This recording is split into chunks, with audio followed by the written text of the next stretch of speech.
구원의 확신 13번 영원한 상급 유다서 1장 9절 말씀. 천사장 미가엘이 모세의 시체에 대하여 마귀와 다투어 변론할 때에 감히 회방하는 판결을 쓰지 못하고 다만 말하되 주께서 너를 꾸짖으시기를 원하노라 하였거늘. 지난주에 모세의 시체를 놓고 미가엘과 마귀가 왜 변론했다고 했나요? 마귀는 모세의 무덤에 백성들이 와서 제사 지내게 해서 범죄케 하려고 모세의 시체를 찾았고, 미가엘은 마귀가 왜 찾는지를 잘 알기 때문에 예수님께서 꾸짖어 주시기를 원했지요. 모세가 어떻게 하다가 약속의 땅 가나안 땅에 들어가지 못하고 이렇게 광야에서 죽게 되었는지 그 사연을 좀 더 상고해 볼까요? 민수기 20장 4절에 너희가 어찌하여 여호와의 총회를 이 광야로 인도하여 올려서 우리와 우리 짐승으로 다 여기서 죽게 하느냐. 이스라엘 백성이 마실 물이 없어서 모세와 아론을 심한 말로 공박했어요. 백성들이 보기에 목말라서 다 죽어가는 것 같이 보이는 게 맞나요? 이럴 때 하나님께서 해결해 주실 것을 믿고 믿음의 말을 하는 주인공을 찾고 계셔요. 가나안 정탐꾼 12명 중에 갈렙과 여호수아만 빼놓고 정탐꾼 10명이 부정적으로 보고해서 온 백성들이 듣고 밤새 통곡하고 울었어요. 백성들이 왜 이렇게 반응했을까요? 젖과 꿀이 흐르는 가나안 땅으로 인도하시는 하나님의 약속을 믿지 않기 때문이에요. 갈렙과 여호수아가 하나님의 약속을 믿고 보고했는데도 이 백성들은 믿지 않고 밤새 울다가 그 부정적인 믿음대로 가나안 땅에 들어가지 못하고 광야에서 죽었어요. 지금 보이는 환경과 형편이 어려울 때 하나님의 약속의 말씀을 붙잡고 함께 예배드리고 기도하면 세월의 축복을 주셔서 더 빨리 더 크게 축복해 주셔요. 하나님의 감동이 내가 예상했던 것보다도 더 많이 요구하시면 어떻게 하면 될까요? 하나님께서 더 크게 더 많이 주시려고 계획하셨구나 하고 기쁜 마음으로 순종하세요. 그럼 기적이 일어나요. 다 같이 기적, 기적.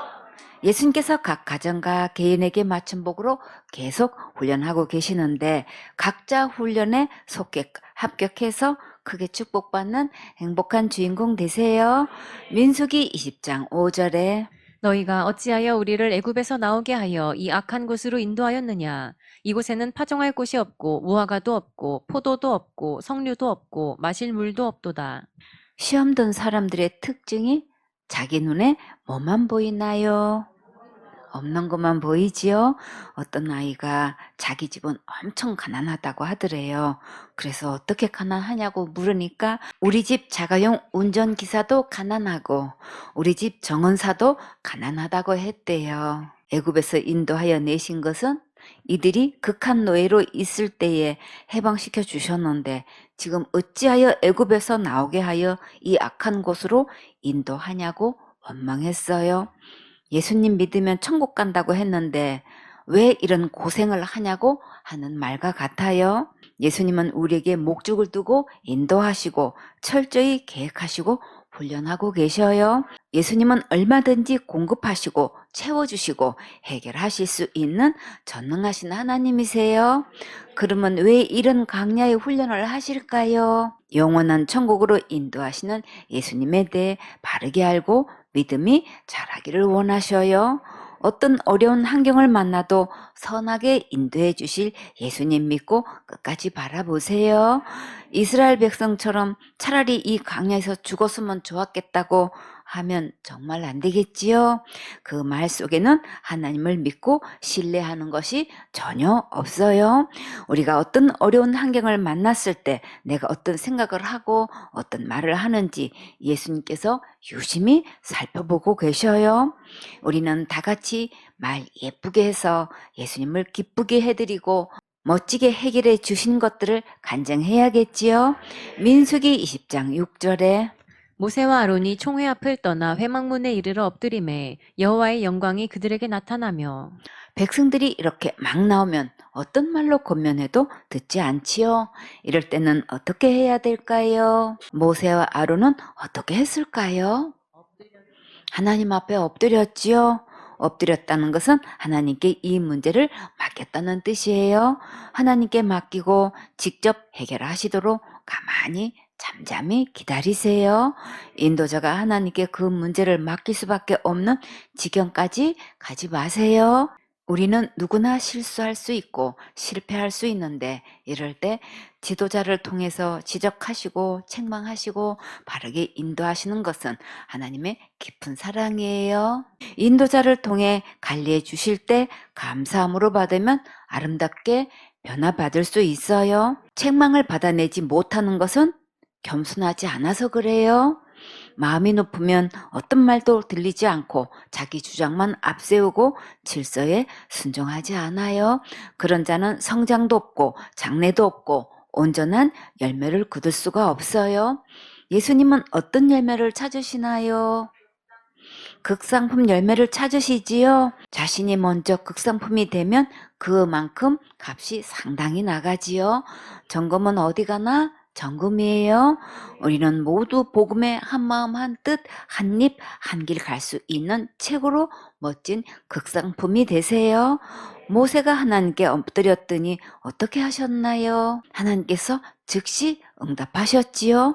민수기 20장 7절에 여호와께서 모세에게 일러 가라사대 하나님은 회중들에게 직접 말씀하시지 않고 지도자 모세를 통해 말씀하셨어요. 어떤 경우에도 마음이 겸손할 때 지도자를 통해 주신 말씀이 잘 들려요. 민수기 20장 8절에 지팡이를 가지고 내 형 아론과 함께 회중을 모으고 그들의 목전에서 너희는 반석에게 명하여 물을 내라 하라. 내가 그 반석으로 물을 내게 하여 회중과 그들의 짐승에게 마시울지니라. 여기서 아주 명심해야 할 말씀이 무엇일까요? 너희는 반석에게 명하여 물을 내라 하라. 분명히 반석에게 명령을 해서 물을 내라고 하셨지요. 처음에는 반석을 쳐서 물을 내라고 하셨는데 지금은 명령하여 물을 내라고 하셨어요. 처음에 반석을 쳐서 물을 내신 것은 예수님의 십자가의 죽음을 말씀하신 것이고 반석을 명령하여 물을 내는 것은 십자가의 은혜로 구원을 선물로 주셨기 때문이에요. 더 이상 예수님께서 십자가에 달리실 필요가 없이 단번에 다 이루셨기 때문에 이제 더 이상 반석을 칠 필요가 없이 말씀 그대로 믿기만 하면 되는 거예요. 물을 내는데 왜 지팡이를 가지고 가라고 하셨을까요? 하나님께서 기적을 베푸셔서 해결해 주시려고 하시는 거지요. 출애굽할 때에 어느 누구도 할 수 없는 홍해가 갈라지는 기적을 하나님께서 이 지팡이를 통해 전무후무한 역사를 행하셨지요. 우리 예수님은 무에서 유를 창조하시는 전능하신 하나님이세요. 반석에게 명령하여 물이 솟아나게 하라고 하셨는데 모세는 어떻게 했을까요? 민수기 20장 9절에 모세가 그 명대로 여호와의 앞에서 지팡이를 취하니라. 모세가 하나님의 일하심을 믿고 즉시 지팡이를 손에 잡고 가라는 장소로 출발했어요. 하나님께서 일하실 때 사역자는 어떤 자세를 가져야 할까요? 오라 가라에 즉시 순종할 수 있는 훈련이 되어 있어야겠지요. 그리고 그때그때마다 하나님의 말씀에 길을 쫑긋 세우고 그대로 순종해야 돼요. 인도자가 지시한 내용이 몇 번 바뀌어도 상관없이 즉시 아멘하고 순종하세요. 마음에 편한 사역자가 되면 귀하고 장국에 쓰임 받을 수 있어요. 예쁘게 순종하면 처음에 주시려는 것보다 더 좋게, 더 크게, 더 많이 주셔요. 하나님께서 감동 주실 때 겸손하게 즉시 순종하면 즐겁고 기쁘고 행복할 수 있어요. 자기의 감정과 자기의 생각과 자기의 경험이 앞서면 마음만 복잡해지고 평안이 없어요. 모세는 어떤 심정과 어떤 모습으로 하나님께서 지시하신 장소로 갔을까요?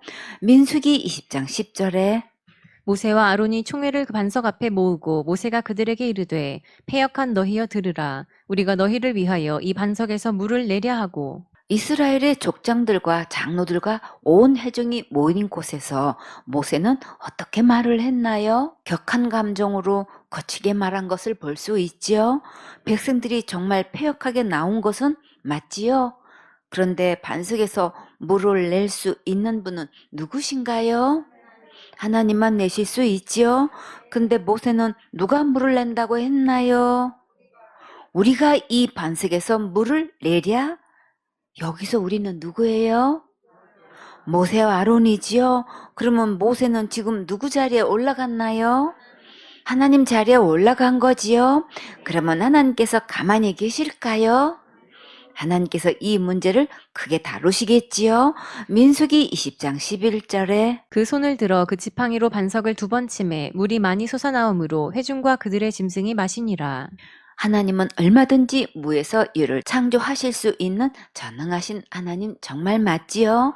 이렇게 백성들의 목마른 갈증을 시원하게 해결할 수 있도록 생수가 힘차게 터져 나왔어요. 우리 하나님은 정말 너무나 멋지신 분이시지요? 온 백성들이 너무나 기뻐서 소리치며 서로 붙잡고 춤을 추었겠지요? 하나님께서 이스라엘 백성들을 애굽에서 인도해 내셔서 지금까지 모든 것을 풍성히 공급해 주셨어요. 우리도 어떤 환경과 어려움을 만나도 끝까지 전능하신 멋진 예수님 바라보세요. 여기서 우리가 깊이 주목할 게 있는데 하나님은 모세에게 반석에다 명령하라고 하셨는데 모세는 어떻게 했나요? 하나님 말씀대로 하지 않고 반석을 2번 쳤지요. 그러면 그 결과가 어떻게 될까요? 출애굽기 17장 6절에 내가 거기서 호렙산 반석 위에 너를 대하여 서리니 너는 반석을 치라. 그것에서 물이 나리니 백성이 마시리라. 모세가 이스라엘 장로들의 목전에서 그대로 행하니라. 처음에는 하나님께서 분명히 반석을 치라고 하셨지요.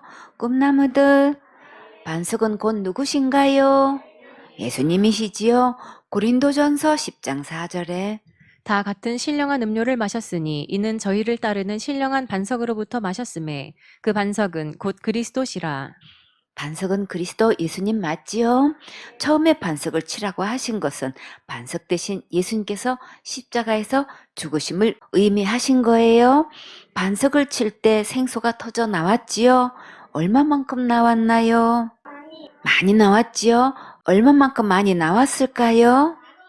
이스라엘 백성과 짐승들과 온 세상에 있는 모든 자들과 또 바로 내가 마실 수 있도록 넘치도록 나왔어요. 지금 내가 이 생수를 마실 수 있는 것은 하나님의 가장 큰 은혜예요. 오늘도 이 생수를 마시면 누구나 다 영생을 얻어서 천국 갈 수 있어요. 그래서 은혜이고 참 복음이고 나에게 주신 가장 복된 소식이에요. 맑은 생수로 지옥 갈 수밖에 없는 내 몸을 깨끗하게 다 씻어주셔서 하나님께 나아갈 수 있도록 거룩하게 해주셨어요. 히브리서 10장 22절에 우리가 마음의 뿌림을 받아 양심의 악을 깨닫고 몸을 맑은 물로 씻었으니 참 마음과 온전한 믿음으로 하나님께 나아가자. 우리의 몸과 마음이 생수 되시는 예수님의 맑은 물로 씻겨질 때 하나님께 온전히 나아갈 수 있어요. 예레미야 2장 13절에 내 백성이 2가지 악을 행하였나니 곧 생수의 근원되는 나를 버린 것과 스스로 웅덩이를 판 것인데 그것은 물을 젖죽지 못할 터진 웅덩이니라. 생수의 근원은 오직 예수님이세요. 우리가 아무리 열심히 노력하고 힘쓰고 애써도 생수가 될 수 없어요. 그러니까 생수 대신 예수님께로 지금 나오세요. 요한복음 3장 5절에 예수께서 대답하시되 진실로 진실로 네게 이르노니 사람이 물과 성령으로 나지 아니하면 하나님 나라에 들어갈 수 없느니라. 이렇게 반석되시고 생수의 근원 되시는 예수님께서 지옥 갈 내 모든 죄를 단번에 영원히 다 씻어 주셨어요. 2번 다시 십자가에 달리실 필요 없이 단번에 싹 해결해 주셨어요. 단번에 영원한 구원을 이루셨어요. 여러분은 이 참 복음이 마음으로 믿어졌습니까? 확신을 가지고 주장할 수 있습니까? 그러면 여러분은 이 세상에서 가장 행복한 주인공이세요. 정말 감사하지요. 민수기 20장 12절에 여호와께서 모세와 아론에게 이르시되 너희가 나를 믿지 아니하고 이스라엘 자손의 목전에 나의 거룩함을 나타내지 아니한 고로 너희는 이 총회를 내가 그들에게 준 땅으로 인도하여 드리지 못하리라 하시니라. 그런데 모세가 왜 우리가 이 반석에서 물을 내려 하고 반석을 쳤을까요? 하나님을 믿지 않아서 그랬지요. 그 결과로 모세와 아론은 어떻게 되었나요? 너희는 이 총회를 내가 그들에게 준 땅으로 인도하여 드리지 못하리라 하시니라. 그러면 가나안 땅에는 무엇으로 들어가나요? 믿음으로 들어가지요. 천국은 무엇으로 들어가나요? 믿음으로 들어가지요. 여러분은 천국 갈 온전한 믿음이 있습니까? 지금 자신의 믿음을 말씀대로 온전한 믿음인지 점검하고 천국 갈 준비하세요. 다 같이 준비됐나요? 준비됐어요. 천국 갈 준비는 믿음으로 하는 거예요.